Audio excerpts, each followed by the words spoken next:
Hi everyone.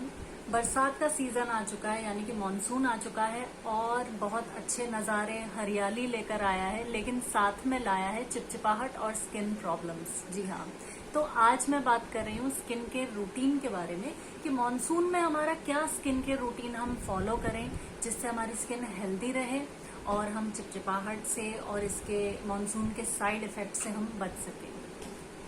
तो guys मेरे पास 2-3 तरह के रूटीन्स हैं और सबसे पहले मैं डिस्कस कर रही हूँ सिंपल रूटीन और लेजी रूटीन। लेकिन उससे पहले मेरे पास एक मास्टर टिप है, एक मास्टर हैक है बॉडी ओडर से बचने का। गाइज मॉनसून में चिपचिपाहट ना सिर्फ चेहरे पर होती है बल्कि अंडर आर्म्स में भी होती है, पूरी बॉडी पर होती है और इस वजह से पसीने की बदबू आने के बहुत चांसेस होते हैं और कौन चाहता है कि उसमें से बदबू आए। तो मेरे पास एक ऐसा हैक है गाइस जो मैं आपसे शेयर करने वाली हूँ। बिना डिओड्रेंट या परफ्यूम यूज किए 24 आवर्स तक बॉडी ओडर यानी कि पसीने की बदबू अंडर आर्म्स से नहीं आ सकती है। तो मेरे वीडियो को पूरा देखिए ये जानने के लिए कि वो हैक क्या है। तो शुरू करते हैं लेजी रूटीन से, जो सबसे सिंपल रूटीन है। देखिए गाइस, सबसे पहले क्लेंस करना फेस को बहुत जरूरी होता है। किसी भी रूटीन में क्लेंजिंग सबसे पहले इंपॉर्टेंट होती है। तो एक अच्छा फेस वॉश आप सिलेक्ट कीजिए अपने स्किन टाइप के हिसाब से, और जरूरी नहीं है कि आप महंगे प्रोडक्ट्स ही खरीदें। जो एवरेज या फिर सस्ते भी प्रोडक्ट्स होते हैं और बहुत अच्छे भी प्रोडक्ट्स होते हैं, तो इस पे थोड़ा सा रिसर्च करके आप यूज कर सकते हैं। मॉनसून में गाइस क्योंकि चिपचिपाहट होती है, पसीना वगैरह निकलता है, तो हमें 2 से 3 बार अगर हम फेस वॉश कर लेते हैं तो उसमें कोई हर्ज नहीं है। लेकिन हर बार फेस वॉश यूज करना भी समझदारी की बात नहीं है। मेरी सलाह ये है कि आप सुबह फेस वॉश यूज करें और रात में यूज करें, और अगर आपको दिन भर में जरूरत पड़ती है तो आप पानी से अपना चेहरा साफ कर सकते हैं या फिर एक अच्छा क्लेंजर आप यूज कर सकते हैं अगर बार बार फेस वॉश यूज नहीं करना चाहते हैं तो। और तो ऐसा कर सकते हैं कि सुबह फेस वॉश कर लिया और नाइट में तो करना ही है, और जब जब आपको जरूरत लग रही है चेहरे को साफ करने की तो आपने क्लेंजर यूज कर लिया। क्लेंजर भी बहुत अच्छे अच्छे अवेलेबल है मार्केट में। अच्छा, इसके अलावा आप वेट वाइप्स भी इस्तेमाल कर सकते हैं, लेकिन वेट वाइप्स यूज करने से कुछ रेजिड्यू आपकी स्किन पर रह जाता है। मतलब जो डर्ट और ऑयल है, एकदम से तो जैसे पानी से आप वॉश करते हैं उतना तो साफ नहीं होता है, तो कुछ रेजिड्यू रह जाता है। तो जब आप घर पहुंचते हैं, जब आप फ्री होते हैं, तो फेस को वॉश जरूर कीजिए वाइप्स यूज करने के बाद। और सबसे इम्पोर्टेंट है कि जब भी आपने फेस वॉश यूज किया है तो आपको चेहरे को मॉइस्चराइज करना है। चाहे आपकी स्किन ऐसी है कि ऑयली है, पसीना निकल रहा है, चिपचिपाहट हो रही है और आपने फेस वॉश किया और आप सोचते हैं कि हाँ अब आई एम फ्री, मुझे जरूरत नहीं है मॉइस्चराइजर यूज करने की, लेकिन ऐसा नहीं है गाइस। आपको मॉइस्चराइजर यूज करने की जरूरत है क्योंकि फेस वॉश अपने आप में आपके चेहरे से नमी खींचता है। मॉइस्चराइजर में बहुत सारे ऑप्शंस अवेलेबल हैं मार्केट में, लेकिन सबसे बेस्ट मुझे जो लगता है, जो मेरे अपने एक्सपीरियंस के हिसाब से है नॉर्मल और कॉम्बिनेशन स्किन के लिए, वो है हाइलुरोन वाला मॉइस्चराइजर। और हाइलुरोन बहुत सारे ब्रांड्स बना रहे हैं, तो आप कोई भी जो आपको सूट करे वो आप सिलेक्ट कर सकते हैं। मैं वैसे लॉरियल का हाइलुरोन यूज करती हूँ और इसका रिजल्ट मुझे बहुत अच्छा लगा। पहले मैं इसी तरह से किया करती थी कि फेस वॉश करने के बाद मैं कुछ नहीं लगाती थी गर्मियों में, और मुझे बहुत उलझन होती थी। अगर मैं थोड़ा सा भी मॉइस्चराइजर लगा लेती मुझे बहुत स्वेटिंग होती थी। लेकिन मैंने जब से हाइलुरोन यूज किया है तो गाइज अमेजिंग रिजल्ट्स हैं उसके। बिल्कुल भी स्वेटिंग नहीं होती है और लगाते ही वो स्किन में एब्जॉर्ब हो जाता है। अब हमें स्किन को प्रोटेक्ट करना जरूरी है। जो लोग बाहर जा रहे हैं और ऐसा बोलते हैं आप घर के अंदर भी रह रहे हैं तो भी आपको सनस्क्रीन यूज करने की जरूरत है, खैर वो एक अलग बात है। तो हम सनस्क्रीन फिर इस्तेमाल करेंगे थर्ड स्टेप में। आपको वो वाला सनस्क्रीन यूज करना जरूरी नहीं है जो कि ग्रीजी हो और थिक हो। मार्केट में बहुत सारे ऑप्शंस अवेलेबल हैं सनस्क्रीन के, जैसे कि जेल और वाटर बेस। तो अब अगर आप मॉइस्चराइजर और सनस्क्रीन अलग अलग इस्तेमाल नहीं करना चाहते हैं तो आप ऐसा भी मॉइस्चराइजर चूज कर सकते हैं जो अपने आप में सनस्क्रीन हो, मतलब जिसमें एसपीएफ हो। एसपीएफ ऐसा जनरली बताया जाता है कि गर्मियों में एसपीएफ 30 एंड 50 इन दोनों रेंज के बीच में आप इस्तेमाल कर सकते हैं। तो आपने फेस की तो केयर कर ली है, लेकिन बॉडी की भी केयर करनी जरूरी है। आपके जो पार्ट्स, हैंड्स के, पैरों के जो पार्ट्स एक्सपोज रहते हैं, मतलब खुले रहते हैं, तो उन पर भी आपको मॉइस्चराइजर लगाना जरूरी है और सनस्क्रीन लगाना जरूरी है। और अगर आप बाहर ट्रेवल कर रहे हैं या फिर धूप में आपका एक्सपोजर बहुत है तो आपको फुल कपड़े पहनने चाहिए। अगर आप स्लीवलेस वगैरह इस तरह की ड्रेसेस पहन रहे हैं तो ऊपर से एक कॉटन का पतला ओवरकोट पहन सकते हैं। ड्राइविंग कोट्स भी आते हैं। सो गाइज, अब मैं जो स्किन केयर रूटीन शेयर कर रही हूँ वो थोड़ा सा लेंदी है। उसमें 6 स्टेप्स हैं। सबसे पहले आपको क्लेंस करना है, यानी कि फेस वॉश यूज करना है, अपने चेहरे को साफ करना है। उसके बाद आपको टोनर यूज करना है। टोनर गाइज, एक टोनर का बहुत अच्छा रोल है स्किन केयर में। टोनर जिस तरह का उसका नाम है, तो हम अगर फिटनेस की बात करते हैं तो हम जनरली ये बोलते हैं कि अपनी आर्म्स को टोन करो, अपने लेग्स को टोन करो। तो टोन करना एक तरह से शेप में लाना होता है, एक तरह से फर्म करना होता है। तो अगर हम टोनर यूज कर रहे हैं तो हम स्किन को फर्म कर रहे हैं। स्किन में क्या होता है, कभी कभी पोर्स ओपन हो जाती है, मतलब जो रोम छिद्र होते हैं वो ऐसे खुल जाते हैं क्योंकि गर्मी या फिर चिपचिपाहट होती है, उस वजह से।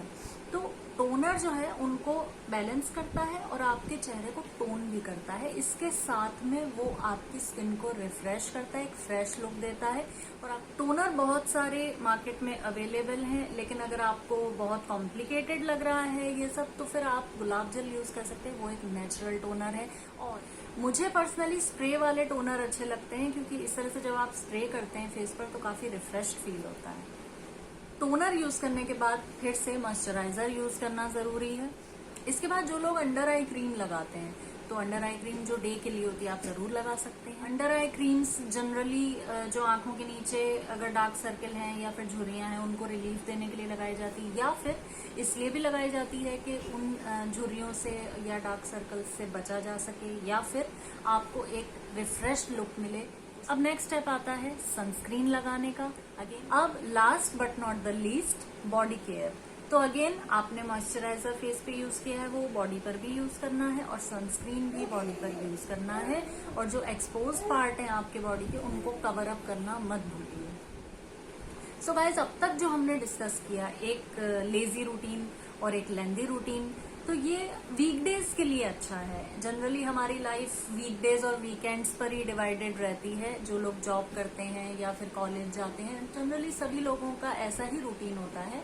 तो ये जो 2 रूटीन्स हमने डिस्कस किए हैं वो वीकडेज के लिए अच्छे रहेंगे। अब वीकेंड के लिए मेरे पास एक लेंदी रूटीन है, लेकिन ऐसा नहीं है कि वो मैनेजेबल नहीं है, उसको भी हम क्विकली फॉलो कर सकते हैं। तो चलिए, गाइस, वीकेंड रूटीन में हम सबसे पहले क्लेंस करेंगे, फिर टोनर यूज करेंगे, उसके बाद में हम एक्सफोलिएट करेंगे। एक्सफोलिएशन क्या होता है? एक्सफोलिएशन इसमें आप स्क्रबिंग करते हैं फेस की, और बेसिकली ये प्रोसेस जो होता है वो आपकी स्किन से डर्ट को बाहर निकालता है। डर्ट, ऑयल और जो डेड स्किन है या फिर क्लॉग्ड पोर्स हैं। क्लॉग्ड पोर्स क्या होती हैं कि डर्ट की वजह से जो हमारे रोम छिद्र बंद हो जाते हैं ना, या फिर जिसकी वजह से हमें ब्लैक हेड्स पैदा होते हैं। अगर हम उन पर ध्यान नहीं देते तो ब्लैक हेड्स पैदा होते हैं, अदरवाइज डेड स्किन होती है, अदरवाइज टैनिंग होती है।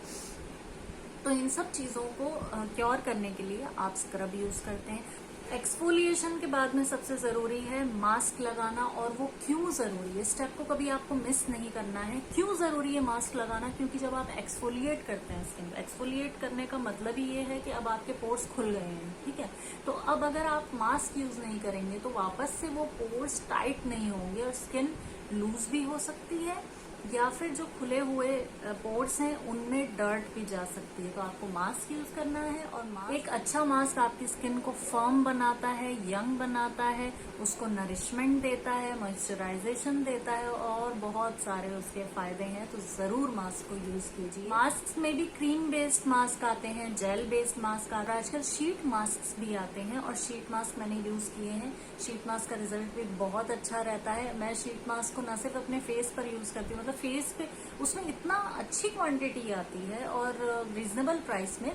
जैसे 100 रुपी में एक अच्छा फेस मास्क आ जाता है, या फिर 70 रुपीज में भी आ जाता है। तो उसको न सिर्फ आप फेस पे यूज कर सकते हैं, बल्कि फेस पे यूज करने के बाद उसमें इतनी क्वांटिटी बचती है कि मैं तो उसे अपने हैंड्स पर और लेग्स पर भी यूज करती हूँ। मास्क यूज करने के बाद स्टेप आता है ट्रीट करने का, मतलब स्किन को ट्रीटमेंट देने का।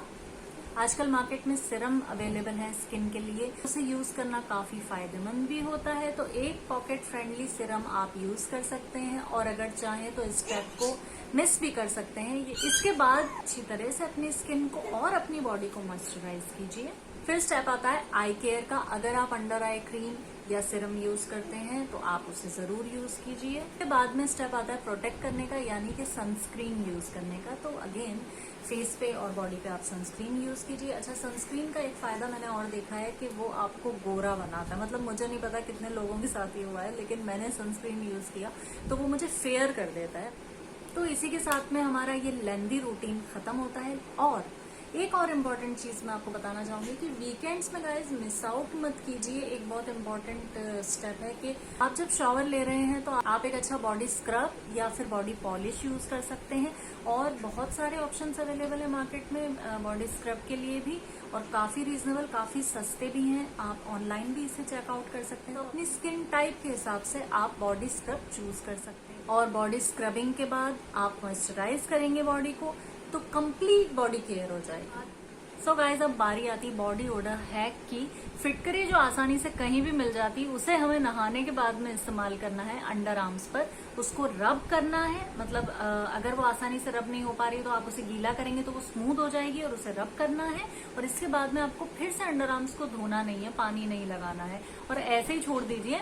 और अगर आप डीओ या परफ्यूम ऊपर से यूज कर रहे हैं तो एक कॉम्प्लीमेंट्री बात है, लेकिन गाइस 24 आवर्स तक पसीने की बदबू नहीं आ सकती। ये मेरा पर्सनल एक्सपीरियंस है, मैं उसे इस्तेमाल करती हूँ। आप इसे यूज कीजिए पहले, और फिर मुझे कमेंट करके बताइए कि आपका एक्सपीरियंस कैसा रहा। मैं जानना चाहूंगी कि क्या ये चीज मेरे साथ ही वर्क करती है या सबके साथ भी कर रही है। और गाइस कमेंट कीजिए मुझे और सजेस्ट कीजिए कि मैं और किन चीजों पर वीडियोस बना सकती हूँ। Thank you so much for watching guys, bye bye.